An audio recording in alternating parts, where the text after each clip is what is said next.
मेरा नाम सीमा बानो। मैं श्री मल्लिकार्जुन स्वामी हाई स्कूल में हिंदी शिक्षिका हूँ। बच्चों, पिछली कक्षा में हम लोगों ने 8वीं कक्षा के गद्य भाग भारतीय त्योहार इस पाठ के बारे में जानकारी प्राप्त कर चुके हैं। आज हम उसी पाठ से संबंधित और भी कुछ जानकारी हासिल करेंगे।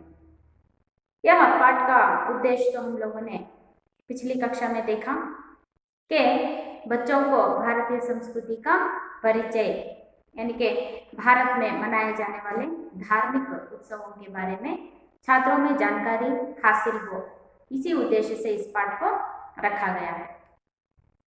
कल की कक्षा में हम लोगों ने यहाँ पर कुछ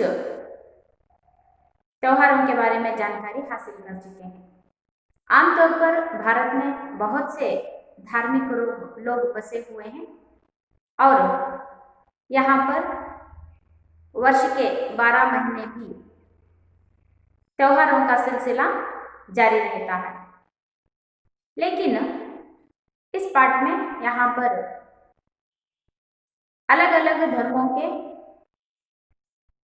लोगों में जो धार्मिक उत्सवों को त्योहारों को मनाते हैं, उनमें से यहाँ पर कुछ ही त्योहारों के बारे में जानकारी प्राप्त करेंगे। कल की कक्षा में हम लोगों ने मकर संक्रांति और बैसाखी इन दो त्योहारों के बारे में जानकारी हासिल कर चुके हैं। इस पाठ के बारे में जानने से पहले यानी कि इस पाठ के बारे में और भी जानकारी हासिल करने से पहले पिछली कक्षा के और पुनर्मनन करते हुए उनके प्रमुख अंशों को देखकर आगे बढ़ेंगे। तो कल की कक्षा में हम लोगों ने देखा भारत एक ऐसा पूरे विश्व में एक ऐसा देश है जहां पर वर्ष भर त्योहारों का सिलसिला चलता ही रहता है, क्योंकि भारत में केवल हिंदू धर्म के लोग ही नहीं बल्कि बहुत से धर्मों के लोग यहाँ पर बसे हुए हैं। इसीलिए भारत में वर्ष पूरा त्योहारों का सिलसिला चलता रहता है। भारत के जनजीवन में हर एक त्योहार का महत्वपूर्ण स्थान है। हर धर्म के लोग अपने त्योहारों को बहुत ही नियमों के अनुसार महत्वपूर्ण रूप से उन त्योहारों को मनाते हैं। उनमें से पहला है संक्रांति यानी कि मकर संक्रांति। मकर संक्रांति को किस महीने में मनाया जाता है? हाँ, मकर संक्रांति को हर साल जनवरी महीने में मनाया जाता है। भारत में मकर संक्रांति को मनाते हैं।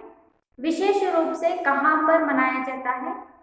हाँ, विशेष रूप से दक्षिण भारत में मकर संक्रांति को बहुत ही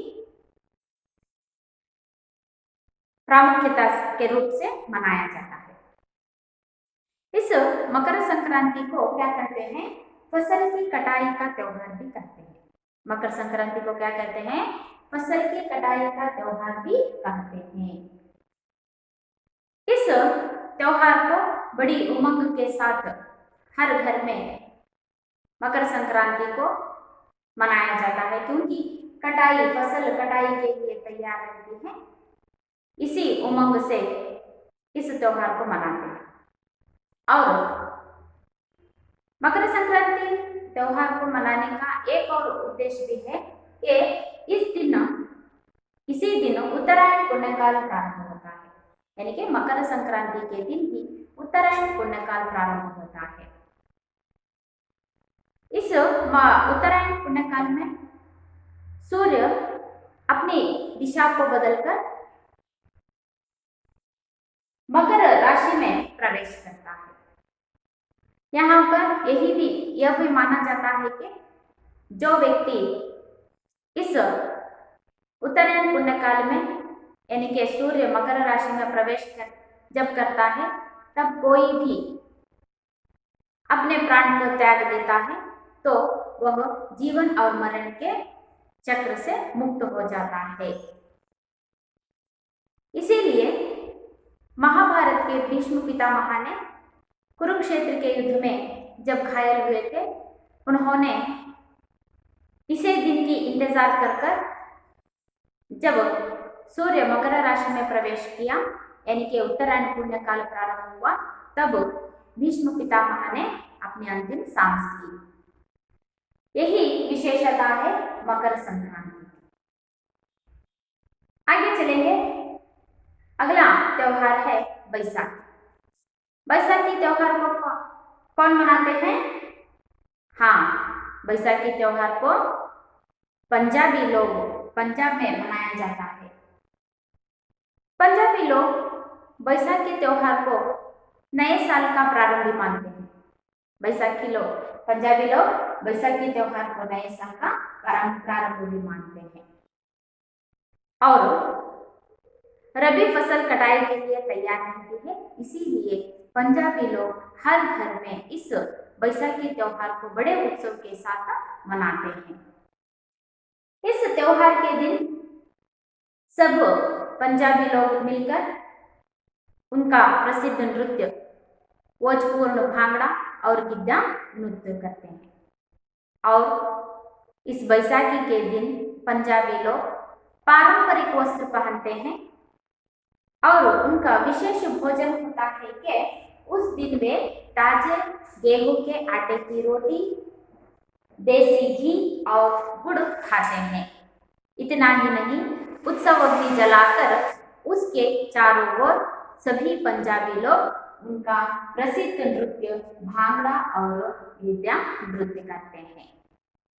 बच्चों, कल की कक्षा में हम लोगों ने मकर संक्रांति और बैसाखी त्योहार के बारे में जानकारी प्राप्त कर चुके हैं। आज हम इसी पाठ की ओर आगे बढ़ेंगे, यानी कि और भी कुछ त्योहारों के बारे में जानकारी हासिल करेंगे। मैं इस पाठ का वाचन करूंगी, आप सब ध्यान से देखिए और ध्यान से सुनिए। विशु केरल में नए वर्ष के आरंभ को विशु त्योहार के रूप में मनाया जाता है। विशुकानो अर्थात शुभ दृश्य के अवलोकन की प्रथा इस नव वर्ष के उत्सव का महत्वपूर्ण अंग होती है। अक्षत, नए वस्त्र, तांबूल पत्र, सुपारी, दर्पण, फूल, सिक्का आदि समृद्धि के सूचक पदार्थों को कांसे के बर्तन में रखा जाता है, जिसे कनी कहते हैं। परिवार की सबसे बड़ी सदस्य कनी की व्यवस्था विशु की पूर्व रात ही करती है।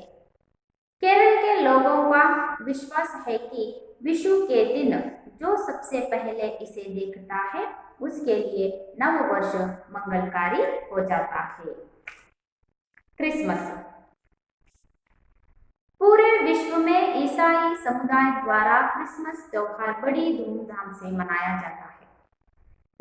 हर साल 25 दिसंबर को इस त्योहार पर गिरजाघर जाकर ईसाई सामूहिक प्रार्थना में भाग लेते हैं।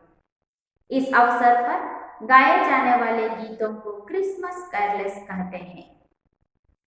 बर्फीले सर्दियों में भी हरे भरे रहने वाले क्रिसमस पेड़ को इस अवसर पर सजाया जाता है। एक बार महारानी विक्टोरिया के पति राजकुमार एल्बर्ट ने अपने महल विंडसर कासल में कैंडिज फल और छोटे तोहफों से एक बहुत बड़े क्रिसमस ट्री को सजाया था।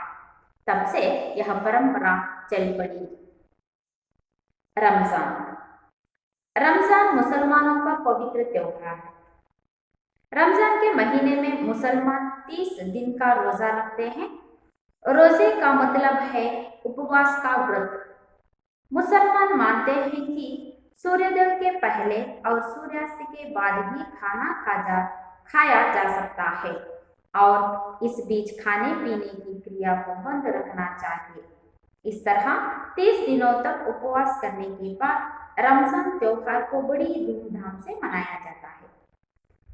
सभी मुसलमान बंधु मस्जिद जाते हैं, नमाज पढ़ते हैं और मिठाई बांटकर परस्पर गले लगते हैं।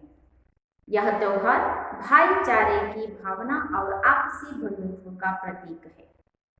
भारत में मनाए जाने वाले ये सभी त्योहार हर्ष और उल्लास, सुख और आनंद के पर्व हैं।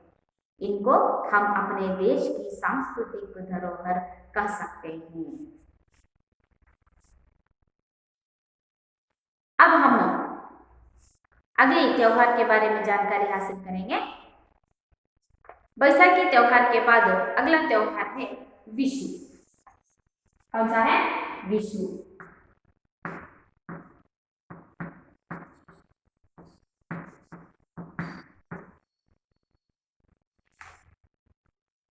केरल में नववर्ष के आरंभ को विशु त्योहार के रूप में मनाया जाता है। विशु त्योहार को कहां पर मनाया जाता है? केरल में। किसके रूप में? हाँ, केरल में इस विशु त्योहार को नए वर्ष का आरंभ के रूप में विशु त्योहार को मनाया जाता है।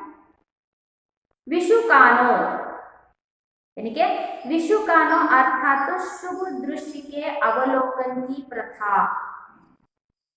विशुकानो शब्द का अर्थ होता है शुभ दृश्य के अवलोकन। अवलोकन यानी कि देखना, वीक्षण करना।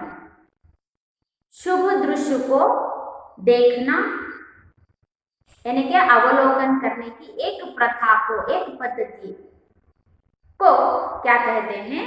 विशुकानो कहते हैं। इस विशु त्योहार को केरल में नव वर्ष का प्रारंभ मानते हैं। विशुकानो शब्द का अर्थ होता है शुभ दृश्य को देखना, शुभ दृश्य को देखने की प्रथा को यानी कि नियम को। इस नववर्ष के उत्सव का महत्वपूर्ण अंग होती है अक्षत यानी कि यहाँ पर बताया है शुभ दृश्य। इसका अर्थ होता है शुभ दृश्य यानी किसको देखना, क्या देखना। तो केरल के लोग नववर्ष के रूप में जो भी उत्सव मनाते हैं यानी कि विशु त्योहार को मनाते हैं, उस दिन वे अक्षत, नए वस्त्र, तांबूल पत्र, सुपारी, दर्पण, फूल, सिक्का आदि समृद्धि के सूचक पदार्थों को कांसे के बर्तन में रखा जाता है, जिसे कनी कहते हैं। यहाँ पर केरल के लोग विशु त्योहार को नववर्ष के आरंभ के रूप में मनाते हैं। विशुकानो शब्द का अर्थ होता है शुभ दृश्य को देखना, देखने की प्रथा। यानी कि इस नववर्ष के उत्सव का महत्वपूर्ण अंग होती है। यानी कि नए दृश्य को देखना, शुभ दृश्य को देखना इस विशु त्योहार का एक महत्वपूर्ण अंग होता है। तो शुभ दृश्य क्या है? किस दृश्य को विशु त्योहार में केरल के लोग देखते हैं?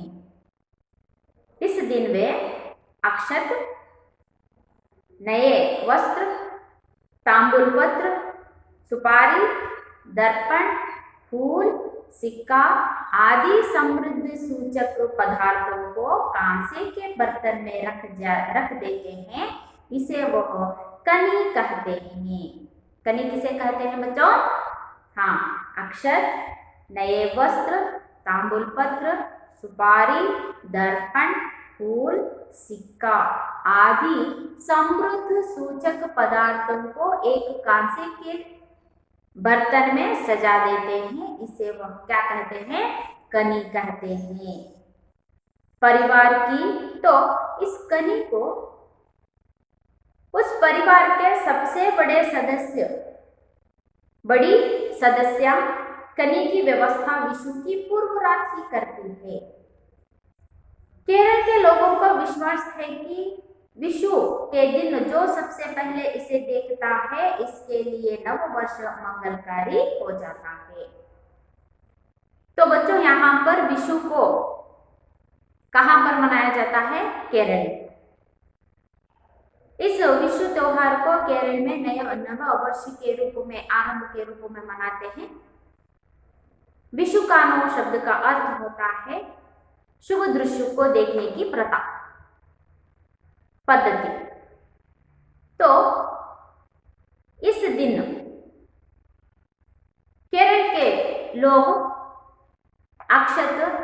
नए वस्त्र, तांबूल पत्र, सुपारी, दर्पण, फूल, सिक्का आदि समृद्ध सूचक पदार्थों को एक कांसे के बर्तन में सजाया जाता है, जिसे हम क्या कहते हैं, कनी कहते हैं। तो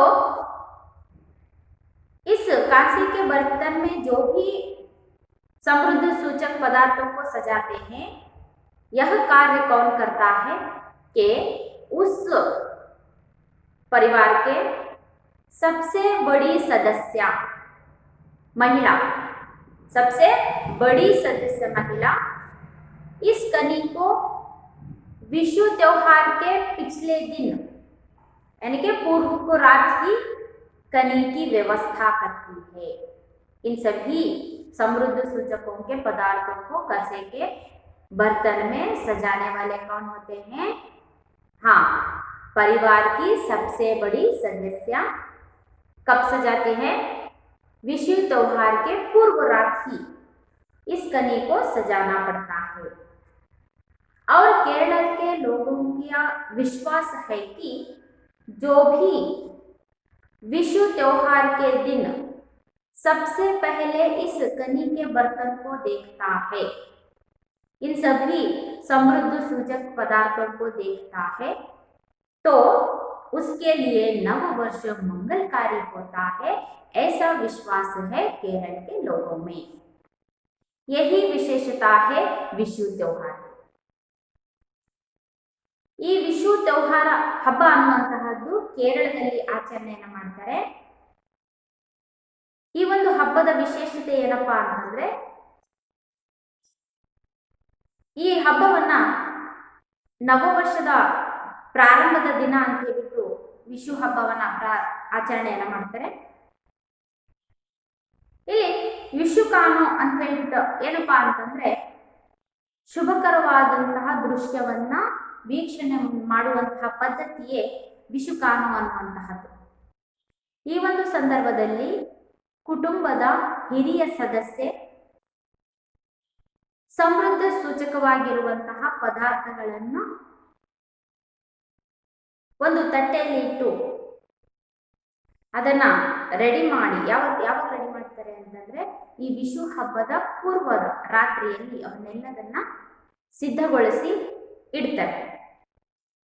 ವಿಷು ಹಬ್ಬದ ದಿನ ಬೆಳಗ್ಗೆ ಎದ್ದು ಯಾರು ಫಸ್ಟ್ ಆ ಒಂದು ಕನಿಯನ್ನ ನೋಡ್ತಾರೋ, ಈ ಸಮೃದ್ಧ ಸೂಚಕವಾದಂತಹ ಪದಾರ್ಥಗಳನ್ನ ಯಾರು ವೀಕ್ಷಣೆಯನ್ನು ಮಾಡ್ತಾರೋ ಅವರಿಗೆ ಈ ವರ್ಷ ಪೂರ್ತಿ ಶುಭ ಮಂಗಳವಾಗಿರುತ್ತೆ, ಶುಭಕರವಾಗಿರುತ್ತೆ ಅನ್ನುವಂತಹದ್ದು ಕೇರಳದ ಜನರ ಒಂದು ನಂಬಿಕೆ। इदे विषु हब्बद ಒಂದು विशेषते। तो बच्चों, विषु त्योहार को कहां पर मनाया जाता है? केरल में। विषु त्योहार को कहां पर मनाते हैं? केरल में मनाते हैं।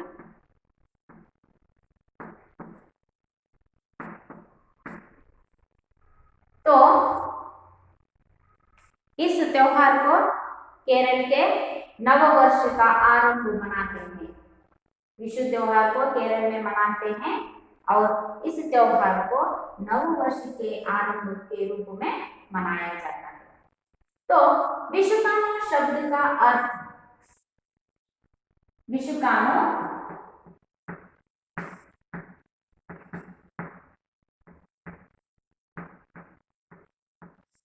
विषुकानु का अर्थ है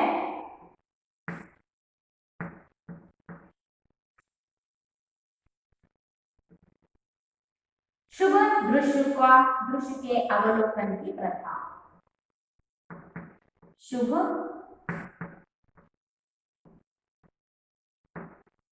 दृश्य के अवलोकन की प्रथा। विषुकानु का अर्थ क्या होता है? शुभ दृश्य के अवलोकन की प्रथा को विषुकानु कहते हैं। तो कनी किसे कहते हैं? कनी किसे कहते हैं?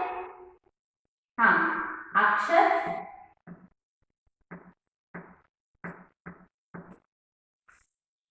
ताम्बूलपत्र, सॉरी, नए वस्त्र,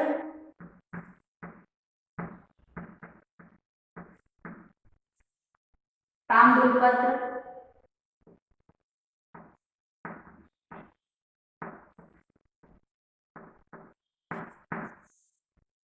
सुपारी,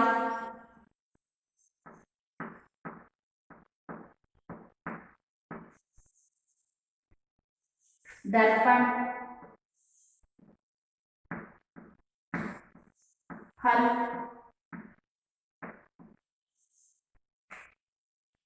सिक्का आदि, सिक्का आदि, समृद्धि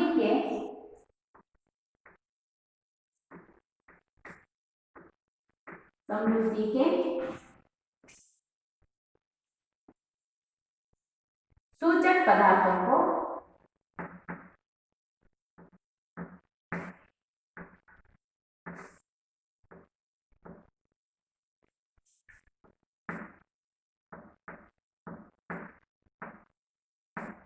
कांसे के बर्तन में, कांसे के बर्तन में सजाया जाता है, सजाया जाता है। इसे क्या कहते हैं? कनी।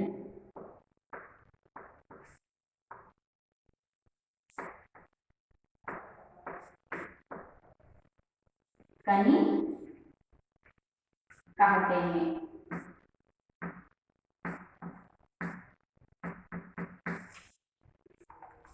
तो अक्षत, नए वस्त्र, ताम्रपत्र, सुपारी, दर्पण, फल, सिक्का आदि समृद्धि के सूचक पदार्थों को कांसे के बर्तन में सजाया जाता है। इसे क्या कहते हैं? कनी कहते हैं। इस कनी को उस परिवार की सबसे बड़ी सदस्य विषु त्योहार के पूर्व रात ही सजाती है और केरल के लोगों का विश्वास है कि जो भी इस कनी को सुबह सबसे पहले देखता है विषु के त्योहार के दिन, तो उसे नव वर्ष मंगलकारी होता है। अगला त्योहार है क्रिसमस। अगला त्योहार कौन सा है? क्रिसमस।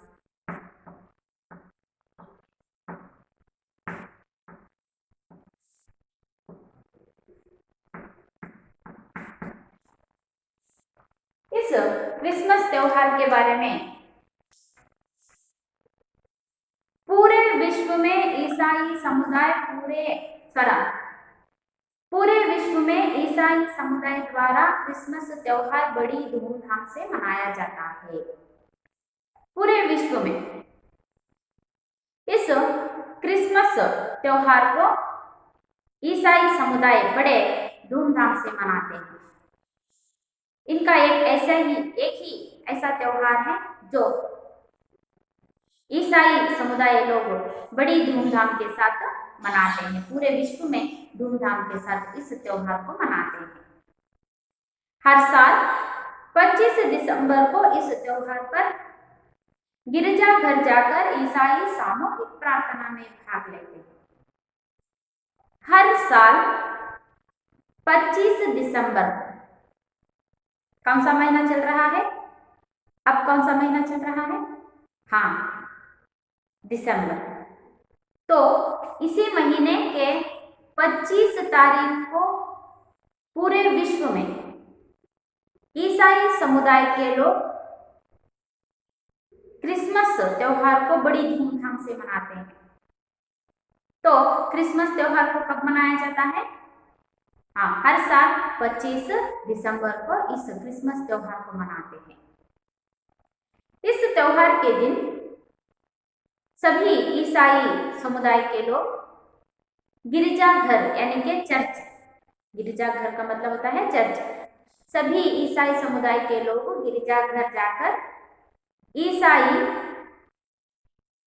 सामूहिक प्रार्थना में भाग लेते हैं।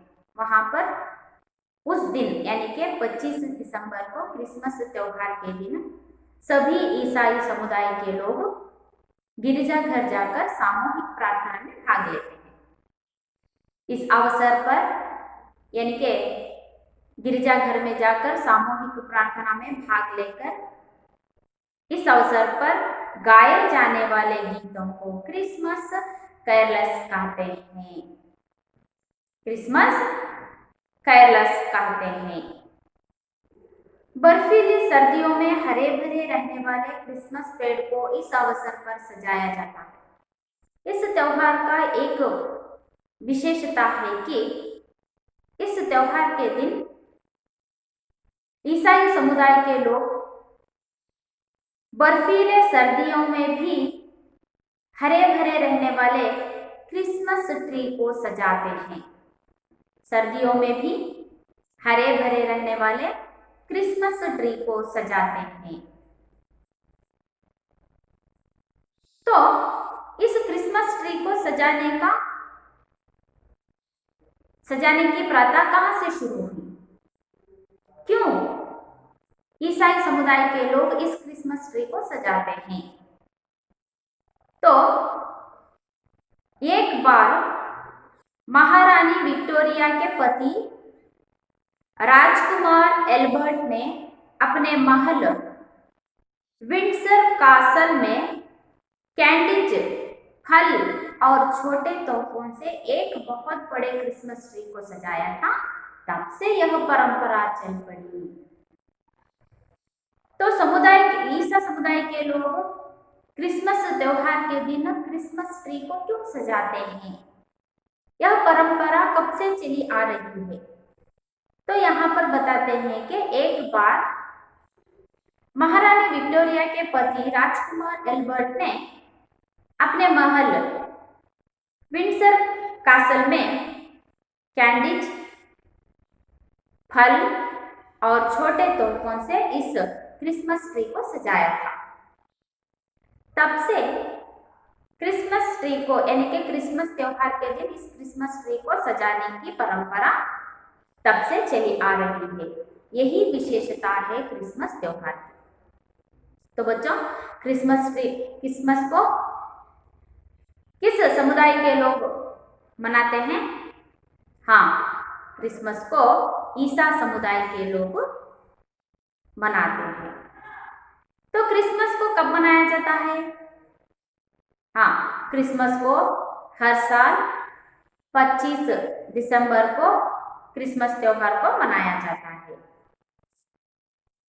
इस त्योहार के दिन ईसाई लोग क्या करते हैं? हाँ, इस त्योहार के दिन ईसाई लोग गिरजाघर का मतलब होता है हाँ चर्च जाकर सभी सामूहिक प्रार्थना में भाग लेते हैं। तो सामूहिक प्रार्थना में गाए जाने वाले गीतों को क्या कहते हैं? वेरी गुड, सामूहिक प्रार्थना में भाग लेकर गाए जाने वाले गीतों को क्रिसमस कैरल्स कहते हैं। इस त्योहार के दिन ईसाई लोग किस ट्री को सजाते हैं? हाँ, क्रिसमस ट्री को सजाते हैं। तो क्रिसमस ट्री को क्यों सजाते हैं?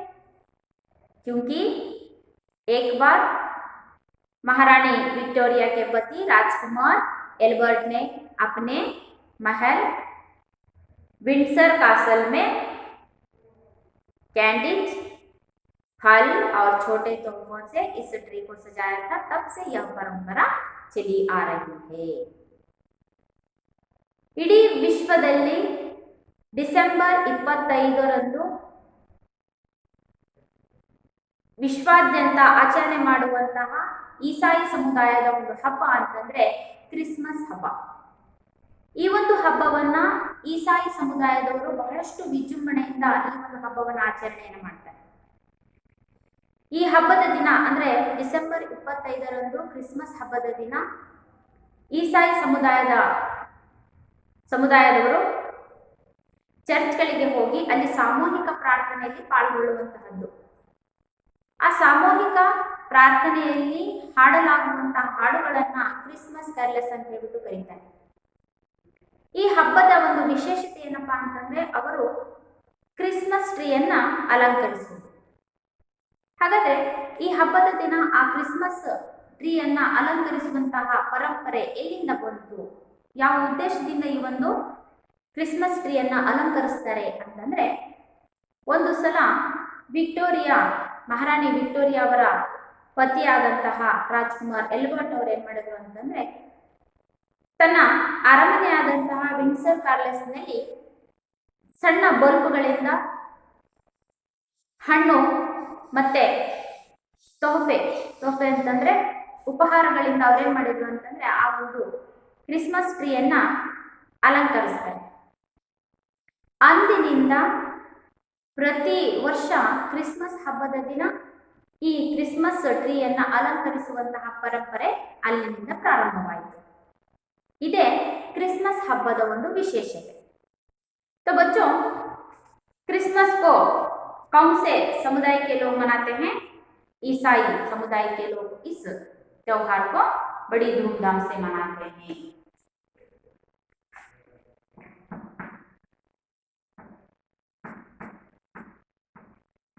क्रिसमस को कब मनाते हैं? हर साल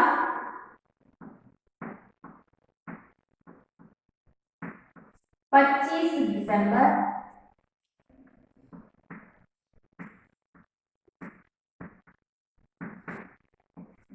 को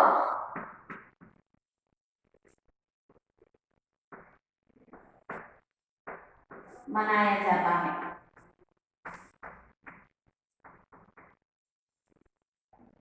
इस त्योहार के दिन सभी ईसाई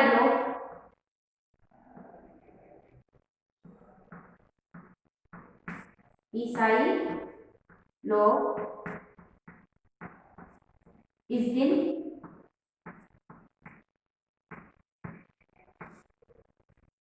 गिरजाघर में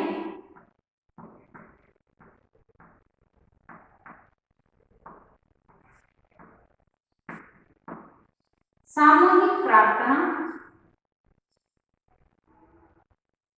ईसाई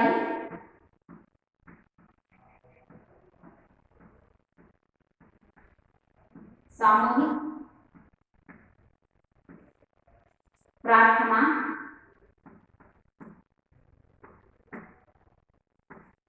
करते हैं।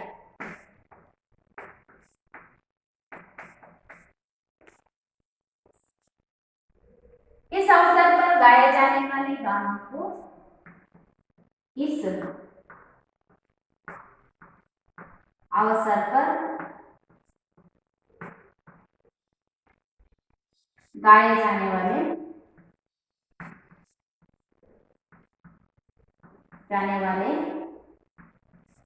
गीतों को क्या कहते हैं?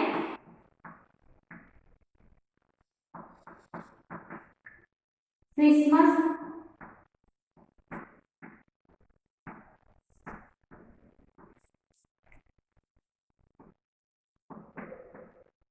कैरल्स कहते हैं।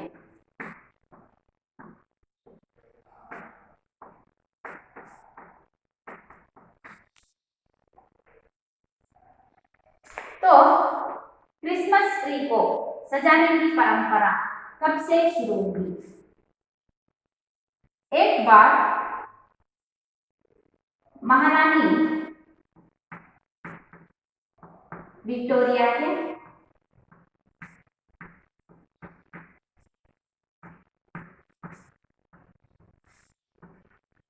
पति राजकुमार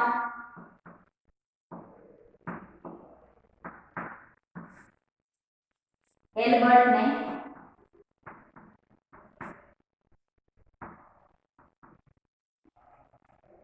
अपने महल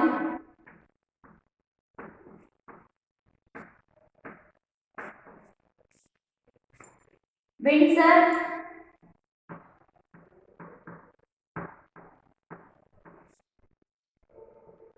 कासल को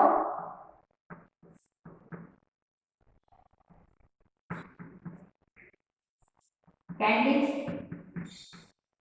कैंडिस फल और छोटे तोहफों से सजाया था। तब से यह परंपरा चली आ रही है। विशु क्रिसमस त्योहार को हर साल 25 दिसंबर को मनाया जाता है। ईसाई लोग इस दिन गिरजाघर में ईसाई सामूहिक प्रार्थना करते हैं। इस अवसर पर गाए जाने वाले गीतों को क्रिसमस कैरल्स कहते हैं।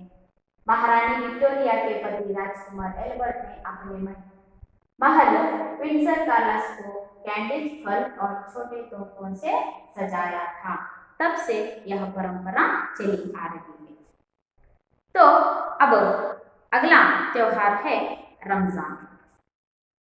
रमजान मुसलमानों का पवित्र त्योहार है।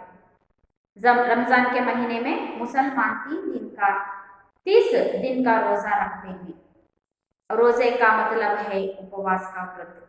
मुसलमान मानते हैं कि सूर्योदय के पहले और सूर्यास्त के बाद ही खाना खाया जा सकता है और इस बीच खाने की पीने की क्रिया को बंद रखना चाहिए। इस तरह 30 दिन तक उपवास करने के बाद रमजान त्योहार को बड़ी धूमधाम से मनाया जाता है। मुसलमानों का पवित्र त्योहार है। इस रमजान के महीने में मुसलमान लोग 30 दिन का रोजा रखते हैं। रोजे का मतलब होता है उपवास का व्रत रखना। यहाँ पर हर साल मुसलमान लोग इस रमजान त्योहार को पवित्रता का प्रतीक मानते हैं। इसीलिए इस महीने में मुसलमान लोग 30 दिन का रोजा रखते हैं। रोजे का मतलब होता है उपवास का व्रत रखना।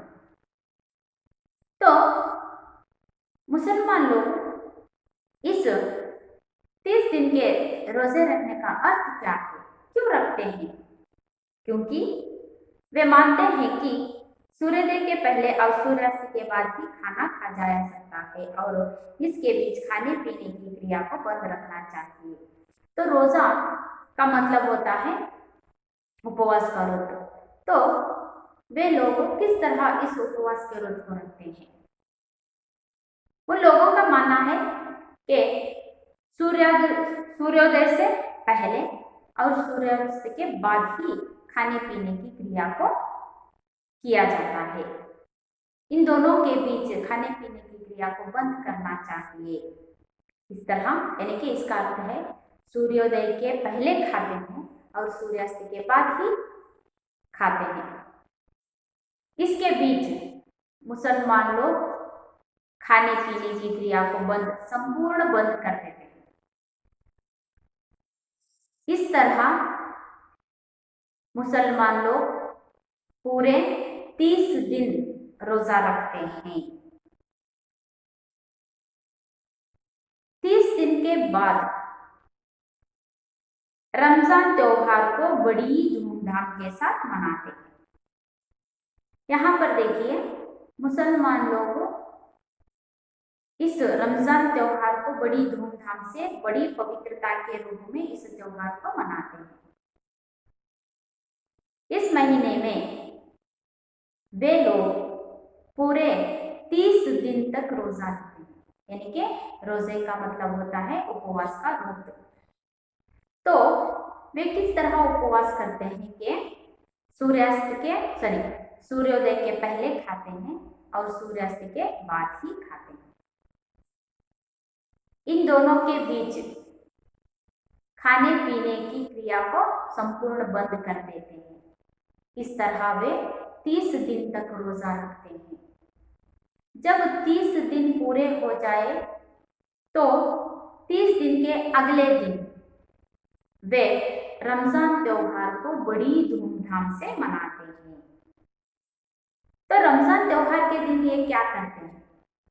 सभी मुसलमानों बंधु रमजान त्योहार के दिन मस्जिद जाते हैं, वहां पर नमाज पढ़ते हैं और मिठाई बांटकर परस्पर गले मिलते हैं।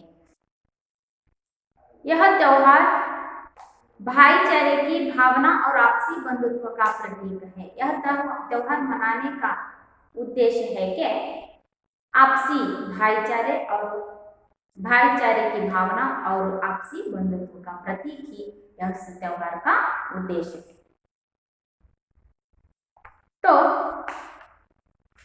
मुसलमान लोग इस रमजान त्योहार को पवित्र त्योहार के रूप में मनाते हैं, यानी कि रमजान मुसलमानों का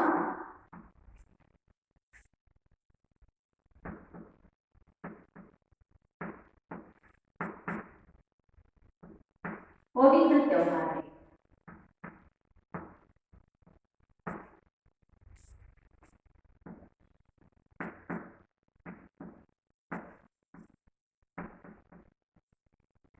हाँ, रमजान के महीने में मुसलमान लोग कितने दिन तक रोजा रखते हैं? 30 दिन। 30 दिन रोजा रखते हैं। रोजे का मतलब क्या है? रोजा का मतलब है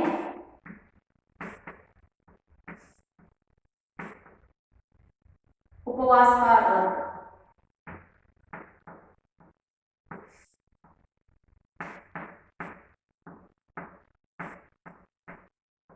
रोजे का मतलब क्या है? उपवास का व्रत। 3 दिन के यानी कि 30 दिन के उपवास के बाद यह मुसलमान मस्जिद जाते हैं,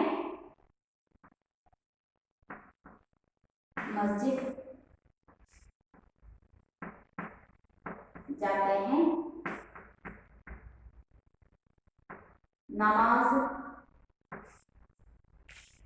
पढ़ते हैं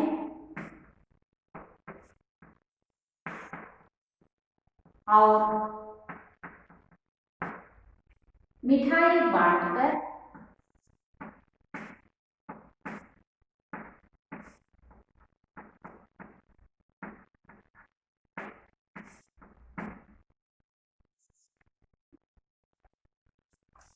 परस्पर गले मिलते हैं। तो यह त्योहार किसका प्रतीक है? हाँ, यह त्योहार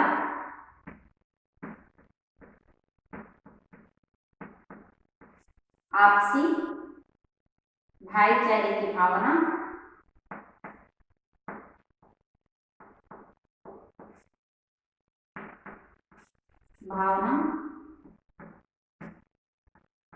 और आपसी बंधुत्व का प्रतीक है।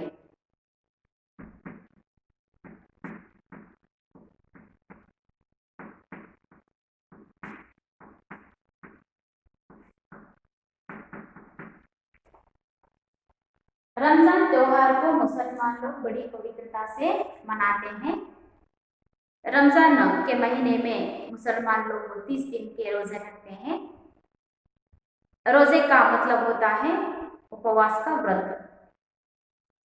इस उपवास में वे सूर्योदय से पहले और सूर्यास्त के बाद ही खाते हैं।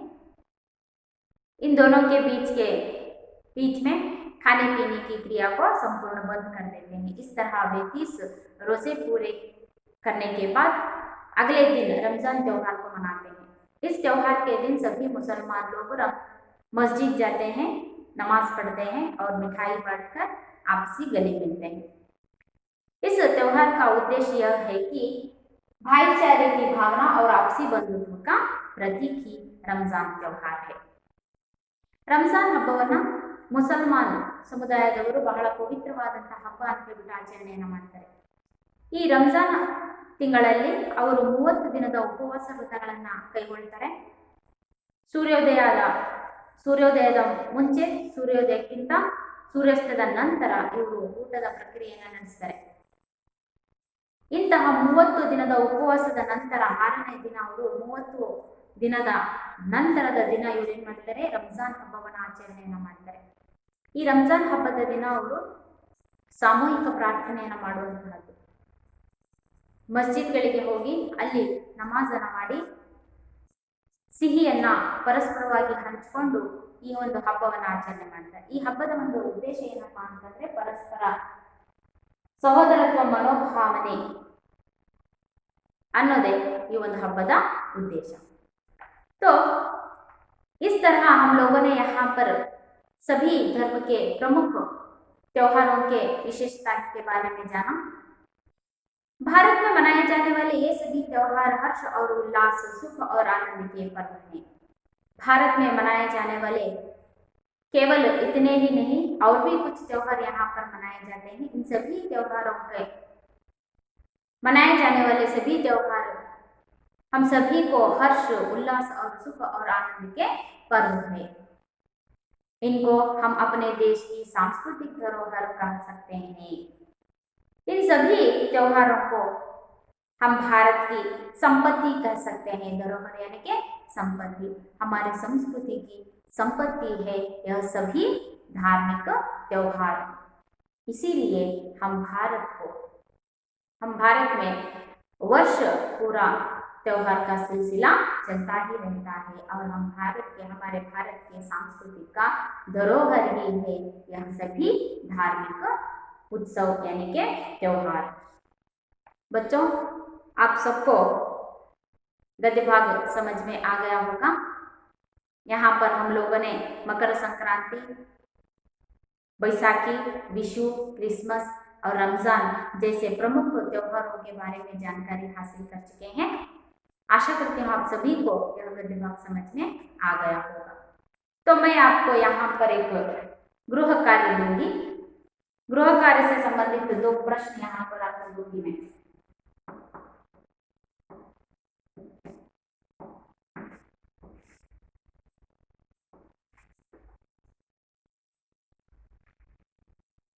कनी किसे कहते हैं? कनी किसे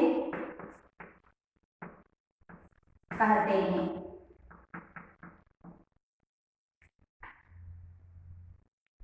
क्रिसमस पेड़ को सजाने की परंपरा कैसे आई?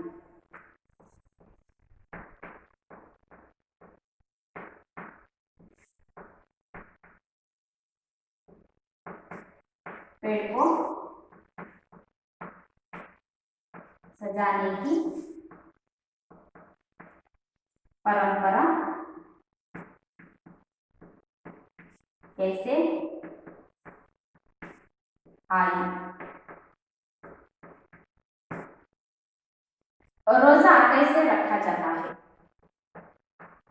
रोजा कैसे रखा जाता है? बच्चों, मैंने आपको यहाँ पर 3 प्रश्न दिए हैं। कनी किसे कहते हैं? क्रिसमस पेड़ को सजाने की परंपरा कैसे आई? रोजा कैसे रखा जाता है? मैंने यहाँ पर जो भी पाठ किया है इसी से संबंधित यहाँ पर मैंने आपको 3 प्रश्न दिए हुए हैं। इन तीनों प्रश्नों को उत्तर आप आज घर पर जाकर जो भी आज मैंने गद्य भाग किया है उस गद्य भाग को पढ़ लीजिए और इन 3 प्रश्नों के उत्तरों को लिखने का प्रयास कीजिए। और भी कुछ प्रश्नोत्तरों को अगली कक्षा में चर्चा करेंगे। धन्यवाद।